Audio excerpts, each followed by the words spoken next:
How you doing? I'm doing good. I'm doing good. How are you? I'm good. Happy to sit Nice. down. It's a snake today, huh? Yeah. Awesome, awesome, awesome. Though you do have a Rivals 2 profile picture. I enjoy playing Rivals 2 a lot, honestly. Okay, yeah, fair enough. I think Orcane is kind of like every Snake player I know, which to be fair, my sample size is like two of all the Snake players I know that play Rivals, but they all play Orcane. So now the sample size is Yeah. three, I guess. Yeah, it's funny because like I loved Arcane in Rivals 1 and then they added Malo and I was like, "Oh, this is just Snake 2." So I'm Yeah, basically just in the waiting room again. I'm waiting. I'm actually wondering if they're gonna add him because I know nobody liked that character. I mean, except for the mains, of course, but the player base was Yeah. small and he was kind of frustrating. And like they hadn't really had many like pure zoners. I mean, there's half zoners, but anyway, Yeah, but I nothing get like it. that. Yeah. Hey, what should I call you today? Should I call you Rob or Rob Gucci or Teku? Like, what do you prefer? Uh I since like I changed my tag like 3 or 4 times in like my time playing Ultimate, I usually it depends. I guess it depends on like when people met me because some people still call me like my first tag TK. Some people call me Teku, and then some people call me Rob. Rob, just to shorten it for Rob Gucci. So I'm okay with any of them. All right, let's stick to Rob. And today we're going to be talking about Snake and mostly about keeping a lead, right? Yes, that's from like the past few like I want to say like 2.5 months. I've noticed like even if I'm getting like a good lead, I feel like my greed is like just like the greed to like close the game out or like widen the lead force like makes me go like, oh, I should like do this, and then when I go for it, it's not a smart decision, and then the lead either shortens it or I lose it completely. Right. And so is this something that you do out of, like panic, like okay, I have a lead, I should be closing it out? Like what's kind of happening um, mentally there? I don't think it's panic. I think it's I think it's just like a thing of me going. I have a lead, but I think it's kind of more like greed because it's like I have a lead, but I want the lead to be bigger. Oh, I think okay. that's what it mostly is. Okay, interesting. So let's take a step back because I mean, interesting. I'd like to hear more about this, but I also like to hear more about you. Just a bit of context. So, as for me, in case you're not super familiar with me, to be solely fair, I'm Ramses. I've been competing in Smash since Hmm. 2009. I've been a top level competitor in Brawl, Smash 4, Ultimate, but also games like PM, HDR, and I mean, I wouldn't call myself a top level competitor in Melee, but I definitely hit my top 16s back in the day. Um, yeah, so I've been competing for a long time, been coaching friends on the side. I have a degree in fighting game design, so I like to think about the game like very. I guess I just kind of like to break the game down into systems. People really enjoyed it when I helped them by kind of explaining them how I systematically looked at the game, and eventually I turned it into a job, and now I'm a full time coach, so that's super awesome. Um, That's awesome. yeah, and now we're here today. And then we're sitting down. So tell me a bit about like Right. your history with Smash. So funny enough, Smash Ultimate is the very first Smash game I've actually ever played. Ever played? You never even played the early Yeah. ones. Yeah, so like Dang. when I was I kind of like got into fighting games like as a whole through arcades by my house. So like I kind of got drawn in by like all the flashy moves and like satisfying noises, I guess. So growing up, I kind of mostly like I wouldn't really say competed, but like I knew about it. I kind of just played a whole bunch of like Street Fighter, Capcom vs SNK 2, King of Dope. Fighters, and stuff like that. So when Ultimate dropped, like got announced, my some of my friends who were Smash players said, "Hey, you should like give this game a try because you like fighting games a lot." And I said, "Okay, I'll give it a shot, but only if they added in one of my favorite characters, which was at the time Wolf." Oh And when shit. the initial yeah, so like when the initial trailer dropped and it was like and Wolf was shown, I was like, "Well, I'm a man of my word. I got to give it a try." For sure, So yeah. like so I started in January of 2019 and I realized, "Oh man, I am not good at this game." So from like 2019 to now, I kind of just like been mostly self-taught and just like grinding, and now I can confidently say I'm one of Ohio's best players, even though I started like started with Wolf, but during quarantine and stuff, I ended up on Snake. Cool. And so what brought you to Snake?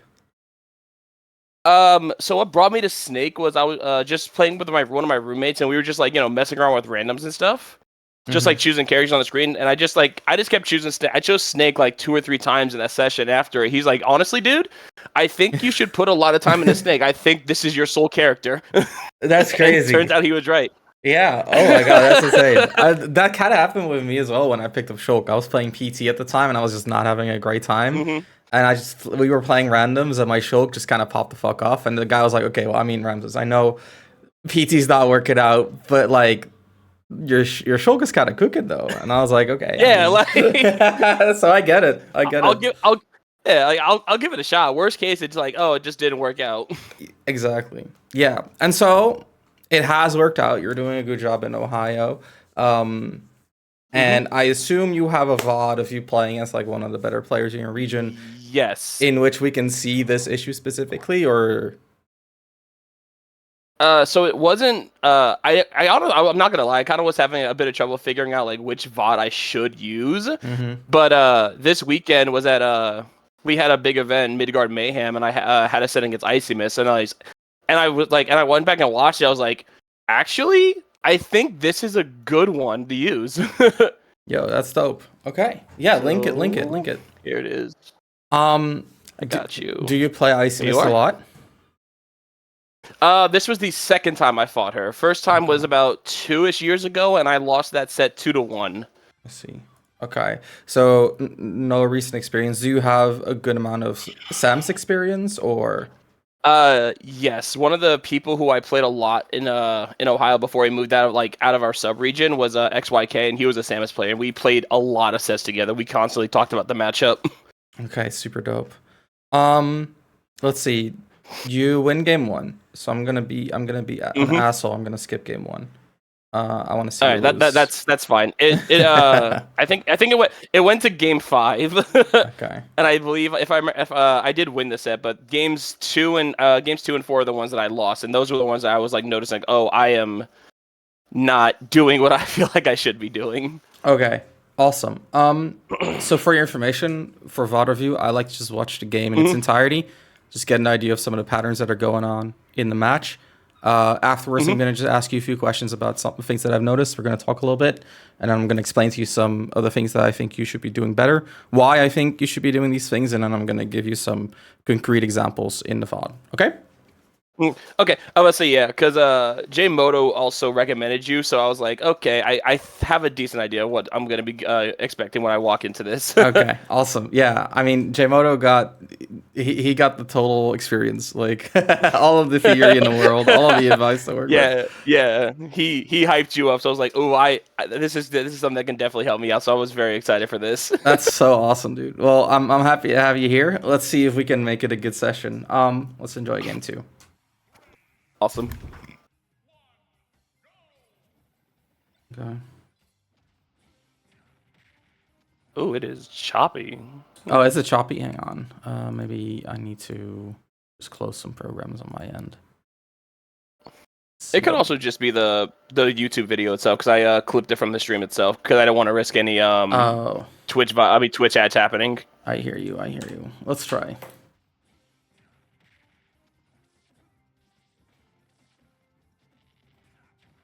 Mm-hmm.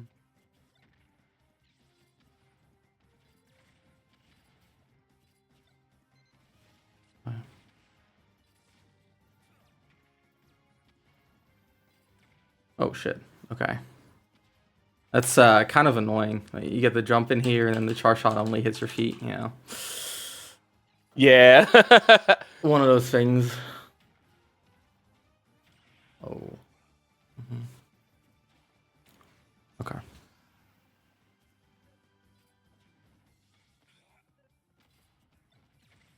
Okay.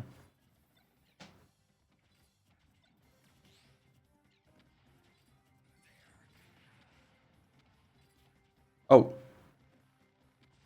Okay, we're good. I think Cypher's the best move in the game, dude. I mean, I know it's not, but like it's so stupid. It makes no sense. It's like, I don't know. Every time it messes with me, it's like, that was just the best move in the game. Nah, I 100% get it. I appreciate that so much. Whenever I say, people are like, "What do you mean?" But it's just, if you know, you know. That's my perspective. If you know, you Yeah, know. yeah. It's like one of those things where like you lose your stock because Cypher decided to knock you off stage. I Right. get it. Yeah.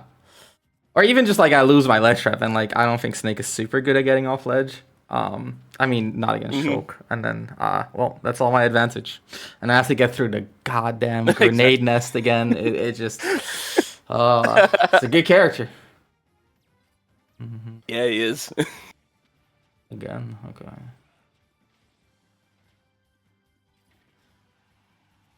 Okay. Oof. Yeah.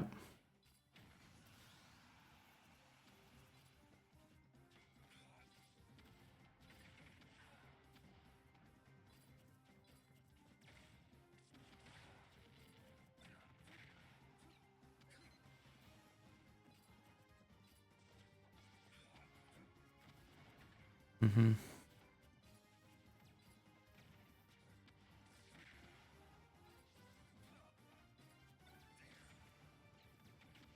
Do you guys talk about the game a lot, you and J Moto?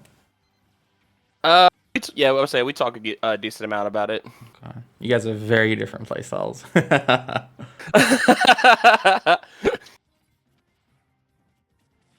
Have you seen him play before? I have seen him play a few times. Yeah. How would you describe his playstyle as compared to yours? Uh, I think he's more like mix up heavy, I want to say. Because Hmm. like I do mix ups, but whenever I go for mix ups, I'm looking for like two or three specific like reactions to that mix up because I those are the ones I'm trying to cover. Hmm. But it feels like whenever J Moto goes for stuff, it feels like he's just trying to react to whatever option you're going for specific, like just a reaction for like from it. So like if like with like maybe like I guess for example when ledge trapping he does like a grenade setup to like when I do a grenade setup I'm looking for like I want to cover like I'm personally looking for like jump or roll, Hmm. but whenever he goes for something he's just like looking for the like movement off the ledge itself. I see what you mean. Yeah, I understand. Okay. Um, Interesting game. Lots of things to like. Few things that I'd like to hear more about. So let's first talk Hmm. about kind of like general philosophy, and that's a very broad question, and so there's no like wrong answer here. But tell me a Hmm. bit like how do you structure your neutral? Like what are you trying to achieve? Like what's the So plan? so at the moment I'm not gonna lie, honestly, my neutral is like like my neutral in game like main game has changed so much. So right now it's I feel confident saying it's very locked in on like holding center stage as much as I can and trying to keep my opponent in the corner. So Mm-hmm. and make them basically go like I need to be aggressive out if I want to get like take back center stage. Okay. So I want them to like overcommit trying to like fighting me for center stage. Okay. Interesting. How do you think that went against Icy Mist? I think it went like I think the games I won, it worked out very well, and then the games I lost, I don't think it worked because I was either impatient with holding center, so doing like greedy dash attacks into the corner, and not either second guessing myself with trying to cover options or just choosing the or just like being wrong entirely and giving her center stage or resetting neutral. Yeah. So I actually think your philosophy makes a lot of sense to me. When I see you play, I'm seeing a bit of a difference in kind of like how you talk about the valuation of options and versus how I see you evaluate options. And what I mean Mm-hmm. by that is that like essentially the way I look at decision making is there will always be like a ton of decisions in every given situation, right? And so we value abstract concepts, and based on that, we kind of like simplify our decision making. So, for example, like, okay, I'm in the center. I can do, like 5 things, but I want to focus on defending the center. And so, like, that's the thing I value the most. That's the thing I will Mm-hmm. focus on, right? Right. And when I see you play, I'm seeing a lot of valuation, or like I see like a high value being put in like grenade setups. What do you make of that? Right. I honestly I can say I agree because that's kind of like what I'm known for in Ohio is like grenade movement, grenade conversion, and grenade setups. So I can 100% agree with that. Okay. And I think what I would like to see is a bit of consideration of resources in this regard. And so I'm just gonna say, like, real quick, I'm gonna give you like a high level overview of what I think is going on here, right? So what I'm seeing is I see you play for the stage control, and I see you actively trying to create those situations in which you have control. But what I see is that when you have that control, you have a lot of time. Like you said, you're either overcommitting. Fair enough. It doesn't happen that often, to be fair. I don't think it's like a main issue. What I do see a lot is that you're saying, okay, well, I have a lot of room here. Let's use that room to set up grenades. But what I'm also seeing is like, hey, most of the time as Snake, like to set up a grenade, you do need a little bit of room. And so if you have that distance with like you occupying center and them being more towards the corner, if you want to set up your grenades, you're probably going to have to give a little bit off. Right? So you're not defending center from straight center. It's more like, okay, I'm going to jump back, maybe set down a C4, pull out a grenade, and then from this position, I'm going to use the grenades to kind of like control the center. Is that fair to say?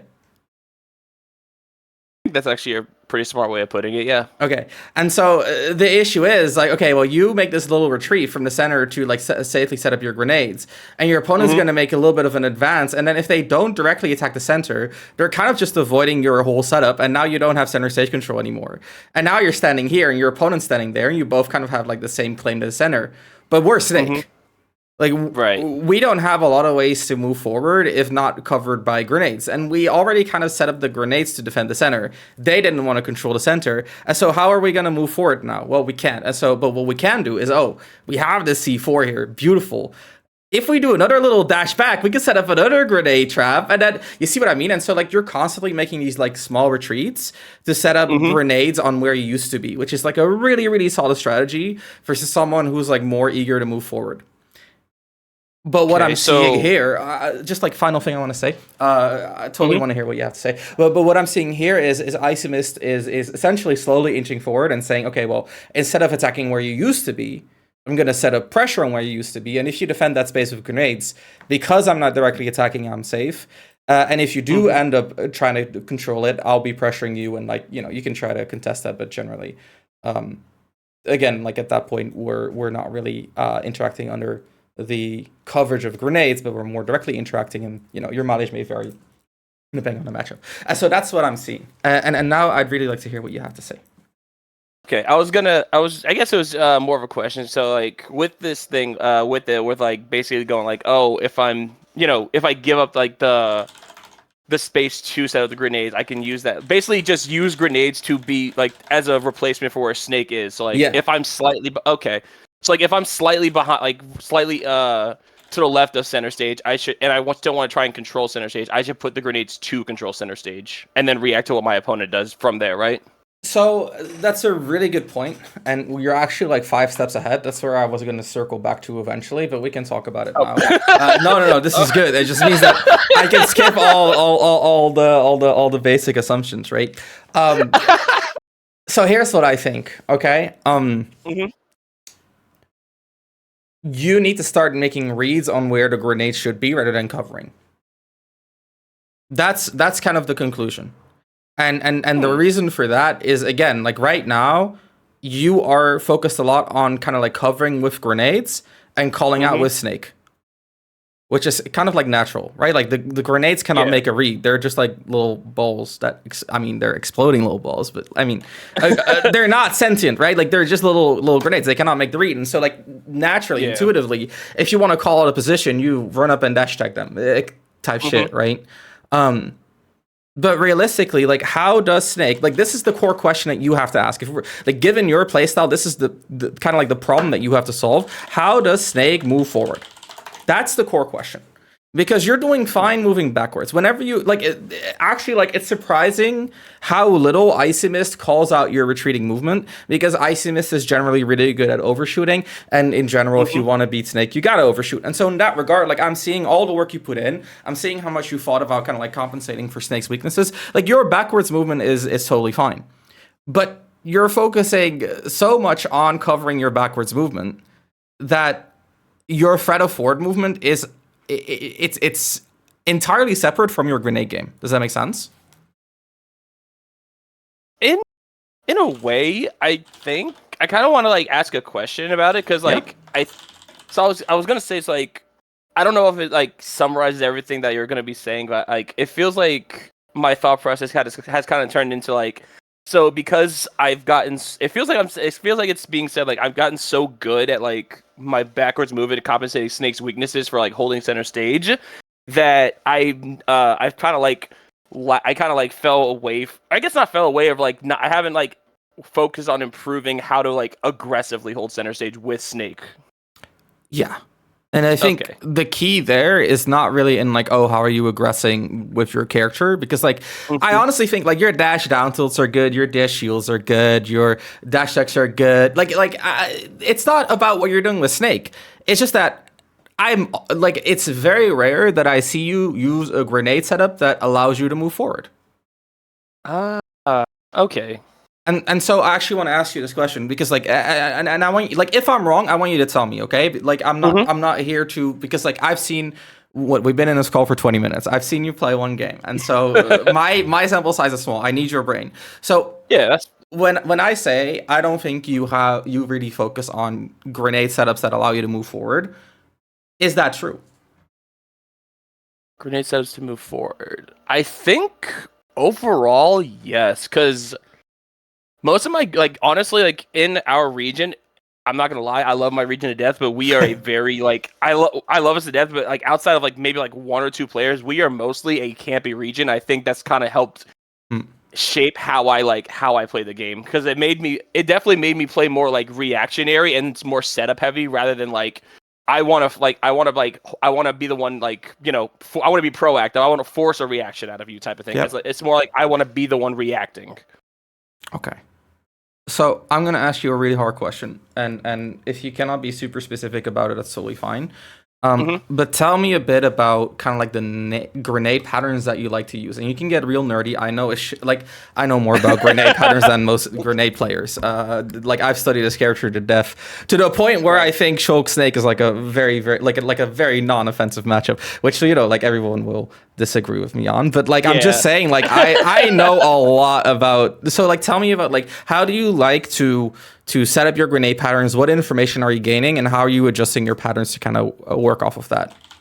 I got you. So, normally whenever I play, I always use game number one as like a reference sheet to like try to like look at habits my opponent has. Like, I want to basically whenever I use grenade setups, I want in game one, I'm looking for three specific things. What do they do when a grenade like explodes right as it hits their shield? Are they capable of like catching an uncooked grenade and immediately tossing it back to apply pressure to me? And if there are two grenades that are like in close proximity to each other, how do they react? Like, are they jumping? Are they shielding? Are they rolling away? Are they rolling in towards me? Those are like the three big questions that I look for whenever I play game one against people with grenade setups, and then I just try to adjust from there with the information I'm given. Okay. Can I think for a second? Yeah, go for it.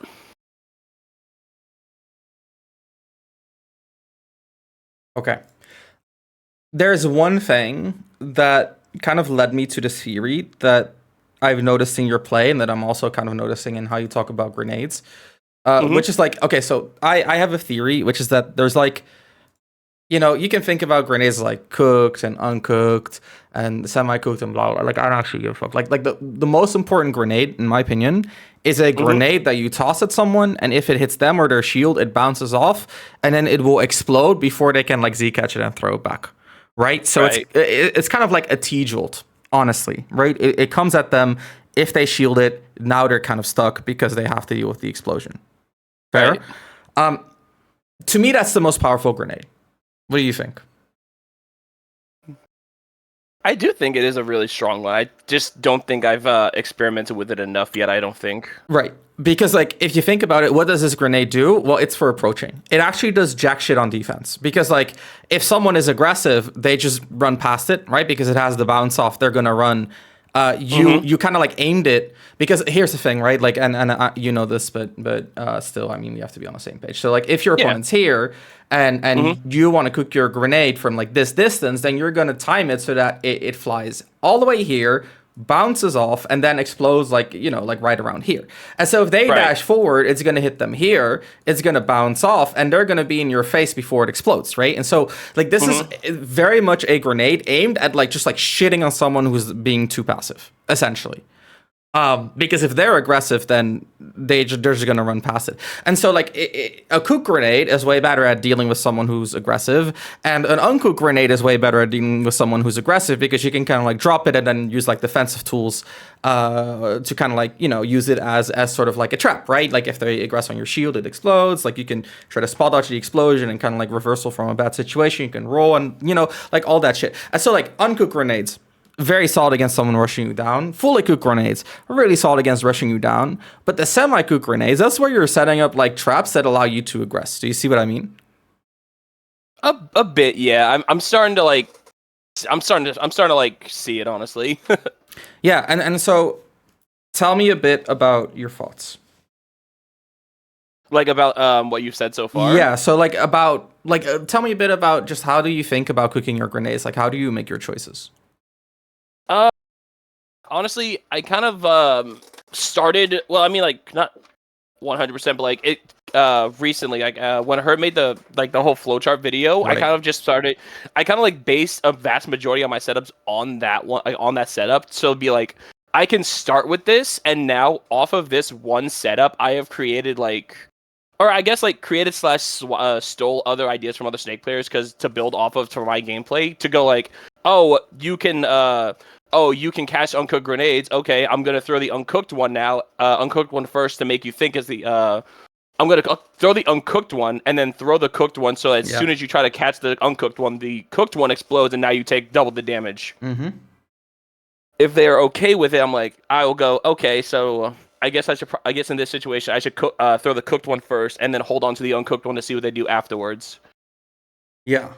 And so I totally get that. And so here's my take, right? I think the herd flow chart is like solid, but it's also it's a flow chart that to me I think you described it well. It's a starting point. And I think if you use it as kind of like the Holy Bible, you end up with a pretty ugly grenade play. I'm not gonna. No offense to Hurt. I think Hurt is a great player. I do understand what you're saying. It's like, well, I guess like when it comes to Hurt setup, it's definitely a very good starting point if you're like unsure of how you want to like. If you're unsure of like how to start like your own personal grenade setups and stuff, it's a really good starting point because it gives you so many options and so many answers. But it's up to like the Snake player afterwards where they get a good basis to go. Okay, the Hurt setup is good, but what can I do to make the Hurt setup good for me? Yeah, and how do you figure that out? Well, to me, there's only one question you have to ask yourself, and that is, what situation am I looking to create? And now here's where Snake is really complex, because every character has to answer this question. But for most people, like this question is a matter of kind of like two variables. I mean, there's a lot more, but this is at the core, and that's time and space. So in other words, like am I creating a space advantage? Am I creating a time advantage? Am I trying to get a little bit of both? But I'll give you some examples, right? Like when Samus has time to charge up her charge shot, she uses time to get a better charge shot. When Cloud has time, what does Cloud do? He sets up a jump. When Ken has time, what does Ken do? Ken tries to get up close, so he gets a space advantage, right? And so you'll see that some characters are very they're very space focused. Cloud, Ken, Isabelle, like these characters, they function at like one range and not really at any other range. And so they'll be focusing a lot on creating the right distance. Then there's characters who are very like time based. Okay, so this is characters like Sephiroth, Shulk, like these characters, like essentially they need a lot of time to set something up, but once they do, they're really powerful. Some characters are a blend of both, right? Cloud needs the right space and a little bit of time. Fair enough. This is what makes him so linear, but at the same time, when he does get into the situation to Becker you, he's like the best character in the game. Snake can do a lot with very little time.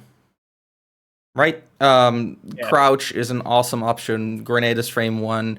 Dash tech is way too fast for its own good. He is good with parries. So like he has good options that are fast. Cool. Space-wise, Snake is very flexible. He can box, he can camp, he can play mid-range to some degree. He's not the fastest in terms of traversing space, but that's okay. Because, again, like, he works at most spaces. This is how most zoners, and now Snake is not quite a zoner, but, you know, like, design-wise, this is how most zoners are kind of designed in this game. Why people say, man, I have to play against fucking Samus, and then I get up close and I get upbeat out of shield. Yes. Like, the point of Samus is not that you rush her down. Her point is, like, she's strong at all distances, but she sucks at creating the right spacing because her dash is not great, and her jump is one of the floatiest in the game. And, like, Snake is very similar. His dash is not great, and his jump, while not floaty, doesn't have great frame data on the aerials. And so you can see, like, there's often a focus in terms of kind of like using these variables, thinking like, where am I strong, where's the opponent weak, and creating a situation there. But for Snake, there's also the variable of grenades. And the issue is, like, you're often exchanging these, right? So, like, how to set up grenades, you need space. To create space, you need time. And so a lot of the times, right, for Snake, right, Snake players are at their worst when the grenade play, when the time and space exists to create grenade situations rather than vice versa, right? So what I'm looking for is for you to use grenades to create space or to give you time. And that's what we're kind of talking about when I'm saying, okay, you're in center and now you're giving up space to create these grenade situations. Whereas I'm like, you're in the center, dude. You got the whole world is yours for the taking. Why are we giving up all this time and space to set up these grenades, these little balls that have no like? And that's the thing. Like, this is why I don't like the herd setup as like a starting point, because like I know what you're saying. Like I've seen the video. I've talked with Snake Mains about this. Like, you use the uncooked grenades. If they throw it back, you can start punishing it with the cook. Like, blah blah blah. Totally fair. But to set up the whole thing takes way too long. And uncooked grenades in and of themselves are not very forceful. That's like my issue. And so like we're sacrificing a lot of time and space to set up a grenade situation. And if they counterplay the grenade situation, how do we get time and space out of that? If they throw it back, like, we're very specifically playing around grenades. If they just play defensively, like, what are we, like, can we really punish them? I mean, if they really, like, don't fuck with the uncooked grenade at all, and they don't pressure you at all, and you get to throw the uncooked grenade, and then you get to throw the cooked grenade, sure, there's some pressure there. But, like, if they play defensively against that, what do we have? We're fucking Snake. They can move in any which way they want. If they just jump to a platform and we have a grenade in hand, what the fuck are we gonna do? If they go high, they jump over, they don't shoot the uncooked grenade, what are we gonna do? If they spot dodge it on reaction, you see what I mean? And, like, that's my issue with this, is, like, we're using a shit ton of time to set up a grenade situation, and it doesn't really lead into us winning time and space back. And so it's an investment, and we're kind of hoping that they don't know how to deal with it. And we have adaptations, right? Like, it's not like, oh, if they know how to deal with it, we lose. But it's more so like, if they know how to deal with it, we win. But are the wins proportional to what we're giving up in terms of time and space? And the answer is no. But the answer is also, well, the opponent needs to be pretty good to actually abuse what you're doing here. At the same time, you'll find opponents who are pretty good at abusing that type of stuff pretty quickly at your level, right?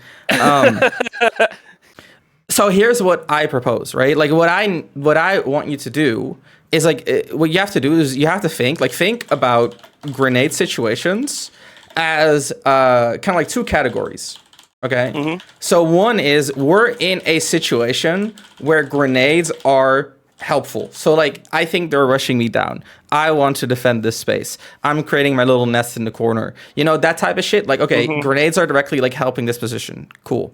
And then two is, we're in a situation where grenades exist for their own sake. And so this is like the herd setup, where it's like, okay, we're throwing grenades because we're trying to win through grenade usage, right? And so either we're like, okay, grenades are helpful. Let's kind of define this more to Snake's position, right? So this is like, okay, Snake and grenade working in tandem. And then there's like, okay, we're going to win with just a grenade usage. And so this latter one, this is fine, but this is only viable when we find a lack of knowledge.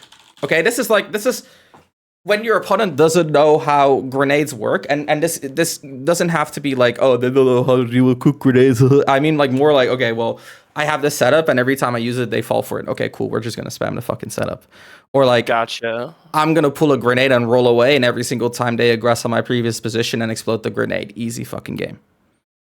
This, to me, is like more of like a late game kind of thing, where it's like, okay, I've thrown out these grenade patterns over and over, and I found one that wins by itself. This is a lot of characters have this. Like, this is not like a grenade, like a snake grenade thing. Like clouds will do this.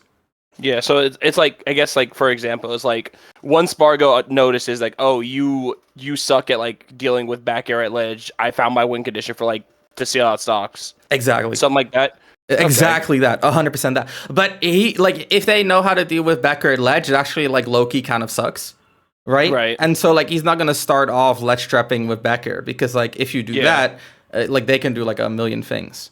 And so it's more. It's something you transition into. Go ahead. I was gonna say, so like. So since like you said, like since Spargo doesn't start with it, he kind of uses like the first few like ledge trapping situations information to go like, okay, so like you do this, you do option A, you do option B, but like now that I know this information, I can start throwing in back air and see how you react to it alongside these other ledge trap situations. Yeah, it's just like, okay, well, I see how you play ledge. I don't think that's very good against me throwing back air at you. Okay, let's throw back air at you. Right. So that's like that's the thing. And so what I see a lot of the times is like, okay, well, a lot of snakes will give up good positions to start trying to win with grenades, when like you can just play the fucking character. And I know it's like a forbidden name, but a name is a name. You know, Ally, really good snake player. The reason Ally was successful is because like Ally actually had really good grenade setups. I think people super underrate how good Ally's grenade setups are. I do agree with that, yeah. Yeah, but like, how often was Ally just like camping you for like a minute straight? It never happened. He just ran up and fucking fought you. And that's coming from a Brawl player. So like, you know, it's not because that's how he is. Because like, I play Brawl, my friend. That game, like, imagine like two Pac-Man like fighting each other.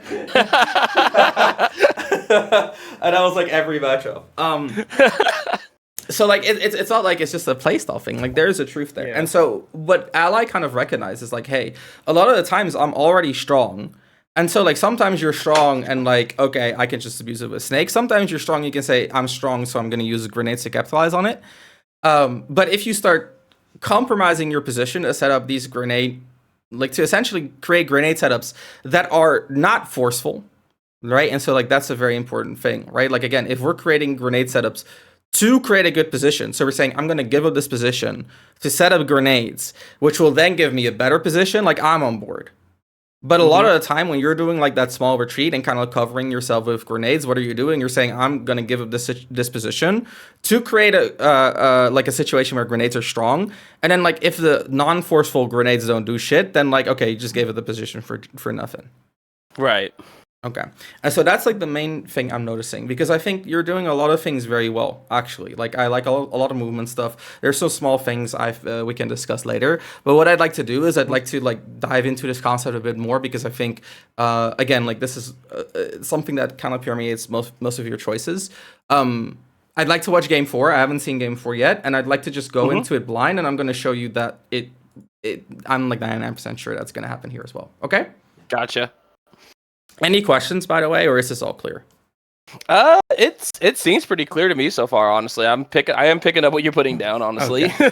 That's all I need. I mean, of course, a great snake player will pick up what I'm putting down. That's all you do when you press V. You put it down, you pick it up. Okay, so look, did you see it? Yeah. So what did we do? Explain to me what happened. So at the start of the game, I pulled a grenade, hard threw it, uncooked, and the second I saw that it did nothing, I immediately decided to go, okay, I'm gonna go for a retreat setup now. Exactly. I did double jump C4, pull grenade, and then roll away. and the beautiful thing is, like, look at your ground sword. This is like, snakes don't do this, man. You're dashing the center. I love this. Take that center stage, like, it's yours, baby. Treat it like you know, like your silver spoon. I'm starting the game, center stage is freaking mine, baby. But like, as soon as something, like, first of all, Does this grenade setup do shit? No, it's an extremely No. unforced grenade. Right. But like even then, you could say, oh well, I mean, it's forced her to full hop because full hopping is decidedly the wrong option here. So we have a lot of pressure on the landing. I choose to abandon it. You see what I mean? Yeah, I think. Go ahead. I'm sorry. I was gonna say now that I'm like actually looking back on it with this like thought process now, I literally saw. I was like, I could. That was a neutral air up to or back air with her name on it. It was literally like create your own create your own advantage. You know what I mean? Like, okay, yeah, rotate the C stick and whatever gets buffered is good. So, like, what I'm trying to portray here is like the grenade throw. First of all, just not a great grenade throw, right? Yeah, like I agree with that. We have a strong situation. Do they have any pressure on us? No. No. Okay, so like, what would be a strong grenade throw here? Well, I think the end goal is to get a grenade, toss it forward, that if it bounces off, explodes like right here. And so what does that mean? That means they have to dodge the initial throw, and if they shield it or get hit by it, they have to like stay put, and that's gonna give us like a full like second of frame advantage, which is absurd, right? Right. How you lead into that grenade, I don't actually care. I think there's like infinite setups that get you there, and there is an advantage to all the variations, right? You can go for like a double cook, and then like one of them you throw like fully cooked, and the second one you throw like at this is what I call semi-cooked. You throw it semi-cooked, really great. You can go for something of a more aggressive grenade pool and then retreat with it and use that to kind of like cook it. Like there's a lot of different ways that you can get to this single grenade, and I would actually like encourage you. Okay, so this is something I actually want to write down because this is like a very important part of my feedback. But I mean, I feel like I say it against every snake, but it's so important for every snake. When you identify where you want your grenade setup to end, right? Because that is honestly like the biggest question when you're in a given situation. What do I want my grenade setup to accomplish? Then the question is, how do I get there? And the answer to that is like very complex, right? Many possibilities. And so your job is to figure out what every possibility achieves. And so if you have like legit 50 ways to get into that setup that I just described, then I need you to figure out what every single one of those 50 ways does uniquely better than the rest. And if you don't know at least that much, then you don't know shit about your character. And that sounds very rude. Like, I don't mean to be dismissive of your snake knowledge. No, you're fine. You're fine. I get it. What I'm saying is, like, you're the dude pressing the buttons. You're the guy pressing the buttons. So, like, why are we pressing this button specifically? And if the answer is, well, I mean, that's how I always do it, like, that's not, like, at that point, like, you're no better than just a masher, right? And so what I told Jmoto, because Jmoto is like he's in a different kind of like stage than you are, so like this is not advice for you, but this kind of relates to this topic, right? So for Jmoto, he's a student, right? Like he's the type to just like sit there, like figure out all the possibilities, get into the nitty gritty. So like what I told him is like, okay, take your grenade setups and subdivide them into like the most indivisible components. Indivisible. I don't know how you pronounce it. Anyway, you know what I mean, right? Like the pieces that you cannot divide anymore. And then when you have all the little Lego blocks, figure out what each individual Lego block does. And so if currently you have like 100 grenade setups, that has to become like 2,000. And then when you have 2,000 grenade setups, you get rid of all the shitty ones. And now you have 100 again, but now you have 100 where you know what each individual component of that setup specifically accomplishes.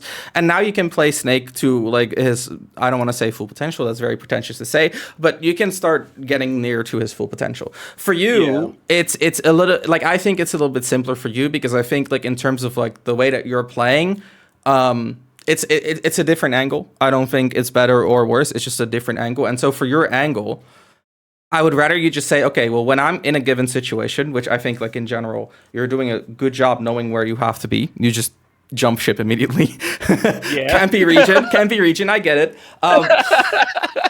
And so for you, the most important question is not like, oh, how do my Lego blocks create like really cool structures? But like the question for you is like, what Lego structure do I want to build? Like given this situation, what can I build? Am I building a neat little tower? Am I building a neat little house? Am I making a nice little tree? I don't really care, but you got to have a plan in mind. And once you have that plan, then you can work backwards and say, okay, well, I can, like I said, I can do a more aggressive pull and retreat, give a little bit of a feint. I can go for a more defensive pool where, like, if they do decide to aggress, I can counter it quite easily. I can go for a pool that is more passive, but if they do give me the time, I get an insane amount of advantage, right? Like, these are all choices that you have to make, and not deliberately, but more so like you have to plan out what these setups do so that when you're in the moment and you say, oh, Icy Mist, turns out Icy Mist is a lot more passive than I thought. And so instead of going for the standard hurt setup, I'm going to use this setup that creates more advantage, but assumes specificity. And now we go full circle to what I told you at the start of the session when I said you need to use grenades to make reads more often. Okay. So the setup you go for, right? Is not a reaction. It's a read. And then within the setup, based on your reaction, you can finish it in different ways. Okay?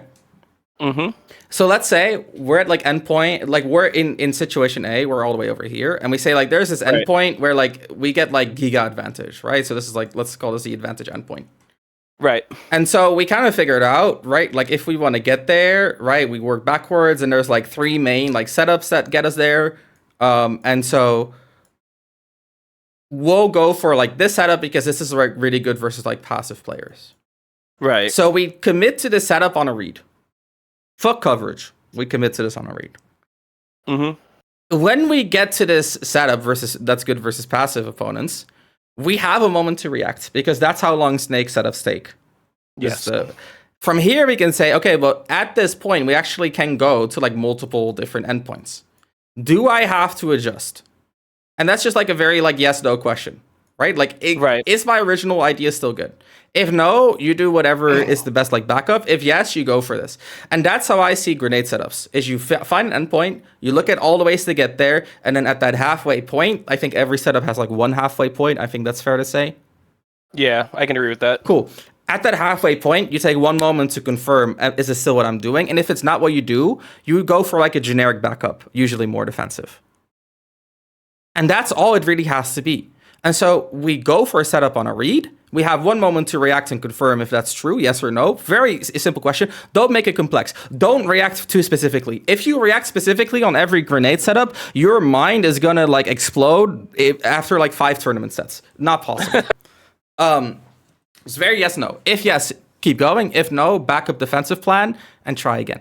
And that's how you do your grenade setups, in my opinion. Of course, there's nuance there, right? Like if you don't have a read yet, you do want to go for more coverage heavy setups, totally fine. You want to play more defensively, totally fine. Like all of that is totally fine. But it should be pretty quick into a game when you start transitioning to just like a setup on a read, because there's that reaction moment, which allows you to kind of pick it up even if you're wrong. Does that make sense? Yes, it's I I'm sorry. When you were just like describing the whole like halfway point thing, I kind of just like had a moment of like, oh my goodness, I think I've just been doing that subconsciously. Because like I just like randomly just started thinking about all the times where like I'll go for a setup and I just like stop halfway just to see how the explosions happen, and then I just continue on or I retreat if I notice that it's not going to work out. Totally fair. Yeah. It's funny because so like I saw you do this. That's why I didn't really explain it. I was just like, I guess there's one moment. I was just kind of gauging to see if you agree with one. Some snakes think they're setups with like multiple reaction moments, which I think is ambitious, but I mean, I don't disagree. So like I've seen you do it like a decent amount in the second game, so I kind of figured you already knew. But yeah, here you go. Another bit of feedback. You have a reaction mode in every setup.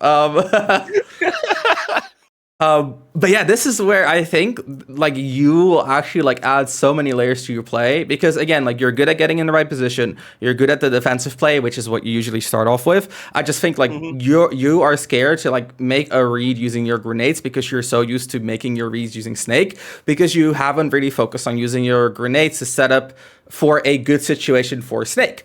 And that's what I said before, right? Like forward movement is usually good, right? Because you're pressuring your opponents. But we have to decide based on some information that it's the right moment to create a situation where we move forward. And that is a read. And so like sometimes you make a read on your grenade setups and you get fucked up for it. That's just the name of playing Snake. Yeah. But it's very rare because you have that reaction moment and because there's so many different ways to do the first half of the setup. Sometimes, you know how I said like, you decide an endpoint and there's like multiple ways to get there. Sometimes you pick a suboptimal way, not because it's the best thing to do, but because like it just confuses the shit out of the opponent. Because if you always lead into the endpoint with the same startup, they're going to kind of know that the endpoint is coming, which, you can solve that by going for a different endpoint. But you can also say, okay, well, I'm going to use different ways to get to the endpoint just to confuse the shit out of my opponent, which like is super valid. Super valid. Right. And so like keep in mind, I'm going to write this down because I think this is important. Keep in mind, you can reach endpoints in different ways by mixing up just for the sake of I use a term for it, obfuscating your intentions. So that essentially means like we're doing suboptimal things. So we're intentionally doing things that are not optimal for the sake of not getting read. And that kind of fits into its own RPS where you can be like, if you're the most optimal, you get read a lot. If you get read a lot, you can start obfuscating. And if someone obfuscates too much, you can just beat them by being optimal. Makes sense. Yeah. It's like a little triangle thing. Exactly. There's like one beats the other and the other beats the first thing. There you go. And so like here we're saying, okay, well, if we're doing this optimal thing a lot, then we probably have to just change the way we do it. Like not the thing we're doing, but just the way we do it to make it a little bit harder to read. Anyway. Right. This, I think, is the crux of what we've kind of looked at today. Does this make sense to you? Yes, it definitely makes a lot of sense. Can you... go ahead. Oh, sorry. I was gonna say like I think like the main like takeaways that I'm like at least I'm personally getting that I don't know if it's like is what you wanted me to take away. It's like the main things I'm noticing is like my defensive play is really good where it's at. True. I should just look into like trying to be the aggressor more, like basically force these situations to where like I don't need to react as hard as you need to react to this setup. Right. So I think you're correct. I'm gonna nuance it a little bit differently. Okay. Okay. So the way I would describe it is your defensive play is good, but your defensive play is only good versus someone who is directly aggressive. And so if you fight someone who's a little bit slower, what happens? Well, your grenade setups are not very forceful, as in they don't really force a response. They're mostly there to stop someone who's trying to take initiative on you. And so if someone says, I'm going to aggress you, but I'm not going to take immediate initiative, I'm not going to run at you, it falls apart. And so you're ready for someone being super campy, you just camp them back. You're ready for someone being super aggressive, you just use your defensive setups. But anyone who kind of toes the line, you fall apart. It's that, okay, so it's that middle ground that I struggle the most at then. So and we're basically... Oh, sorry, you can go ahead. What I do want to say is the middle ground is where you're going to find most of your good opponents, unfortunately. Yeah, that honestly does make a lot of sense. Yeah, because like the best thing is to do a little bit of everything, right? And so if we get really good at the middle ground, well, what happens? Well, the extreme players are gonna be confused as fuck because like they either want to aggress real hard and we just beat them by being very direct, and the players who are also middle ground, well, we're gonna meet them where they're at and we're gonna do it better because I mean this is like I'm describing to you the fucking Bible of Snake. So like if you find someone else trying to do this, of course with my knowledge you're gonna fuck them up. But the most important takeaway here is you gotta start using your grenades to set up good situations for Snake. Because right now, like either you're sacrificing good situations for the sake of grenades, or you're kind of capitalizing in good situations with just Snake normals. And what I'd like to do is I'd like to see you use grenades to set up good situations for Snake, which then, because of the grenades and Snake together, you can capitalize on, rather than it being like, oh, I'm going to use grenades to force a situation, then run into it, and now I have like my Snake normals, which is like good, but it's not good enough. Like Snake without grenades is, he's solid, but he's nothing special. And like at the end of the day, like what do we want to do? We want to hit our opponent. How do we hit our opponent? By being in a situation where we're more likely to win than they are. How do we do that? By creating that situation actively. And so, are we actively creating good situations? We are, but our good situations are aimed at people who are aggressive. And so, you see what I mean? And so that's what we're missing. Okay. So it definitely feels like what I should be. I guess now I'm probably gonna be like, once this is done, I'm probably gonna start like looking into like creating new setups that like give me that situation. I guess Yeah. to be like, oh, I'm gonna put you in a situation to where this first grenade's gonna explode. I have an uncooked second grenade on me, and I'm now running at you. What are you doing? Perfect. Something like that. That's exactly the shit I'm talking about.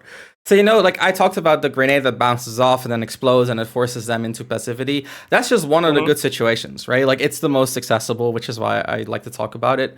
Mhm. But there's more, right? Like there's situations like you said, you throw the grenade, you dash at them with another grenade. I've seen like some of the most successful grenade plays when you throw like for example, you go for that setup I described where you throw it on their shield, it Mhm. bounces off and it explodes. What do people start to do? They start jumping. So what do? You use your second grenade, you run at them, you down toss the grenade into the air. Mhm. Okay, they jump over the grenade. Okay, the second one is coming at you. What now? Now you have to either spend your double jump or air dodge, and I can react to both of them. Exactly. Like you're the king of the fucking jungle at that point. Uh, Right. so that's what I'm saying is like the layers are infinite, right? Like because like I said, there's an endpoint we want to reach, but what we Yeah. can do from the endpoint, like the endpoint is not an end, Hmm. right? Because like I said, like you could say, oh, the endpoint is to get the grenade to bounce off their shield and explode in their face. Yeah. But like I said, from that endpoint, we can go a layer deeper and have a second grenade so we can down toss it as we dash at them. Okay, well now our endpoint it has like a follow up to it, and so like Right. the endpoint, right, quote unquote endpoint, is just the good situation we want to create. The second step is to actually leverage the good situation, right? Like Right. that's the end point of the end point, and then there's a lot of ways to do that.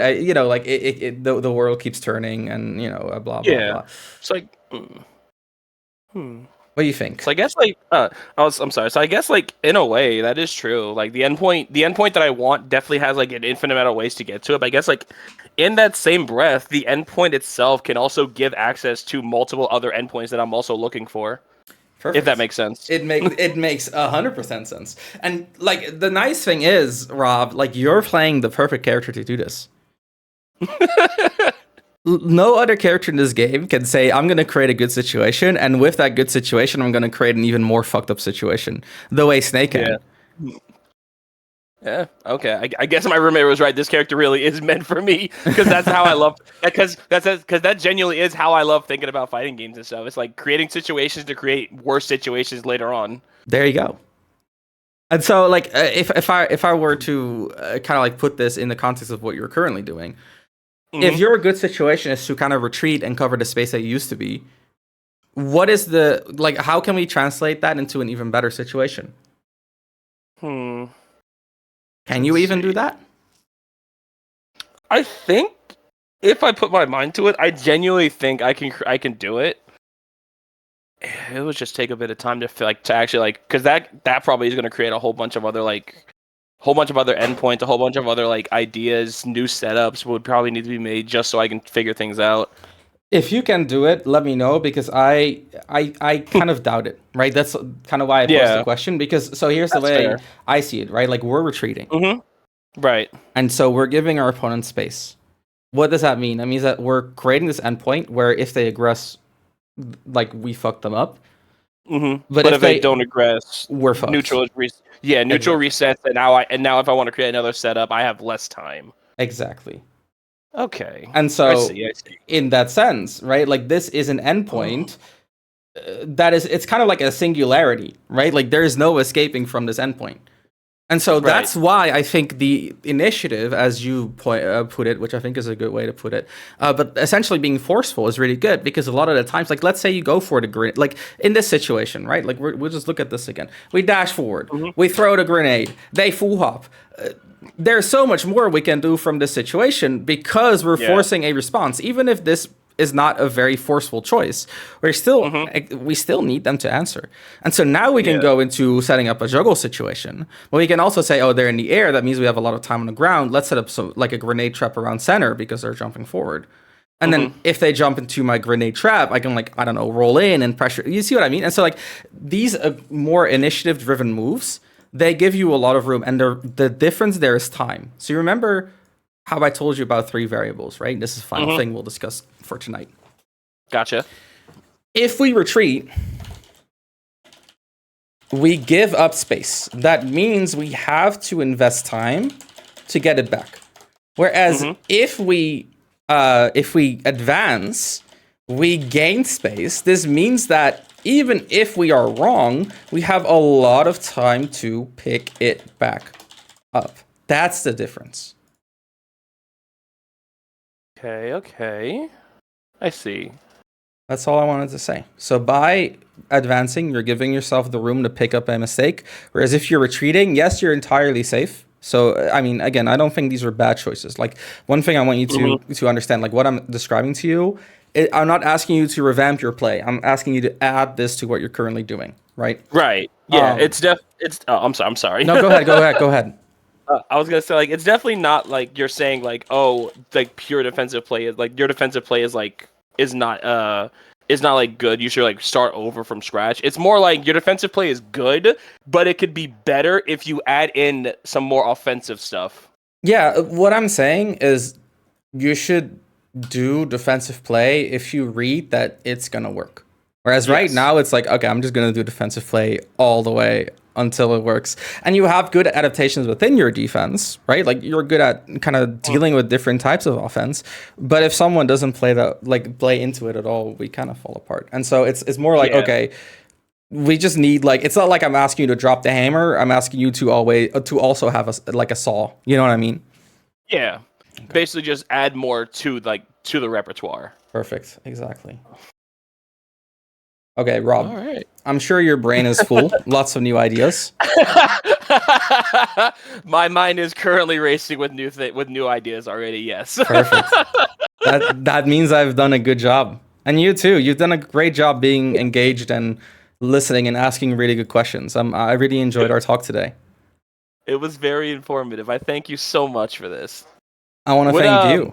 What's up? I was gonna say, like, if you would you be able to send a recording of this? Because I actually would love to like look it over later down the line. Oh yeah, dude, I'll do you one better. So a few things. I'm gonna send you the notes for today. I also have a recording which I will send to you later tonight. I have another session after this, and then I'll start uploading them. Gotcha. If you want, you can join my Discord. If you do, I'll give you the student role. This grants you access to the student channel. It's a nice place to talk about the game.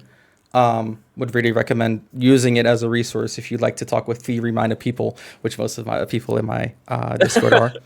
I love talking about this game. It's fun. That's awesome. Then you'll be right at home. And finally, if you have follow-up questions based on what we discussed, you can just send me a DM, and I'm always willing to just like clarify anything we discussed. If you do want to talk about new topics, I do recommend getting a new session. Gotcha. All right. I bet.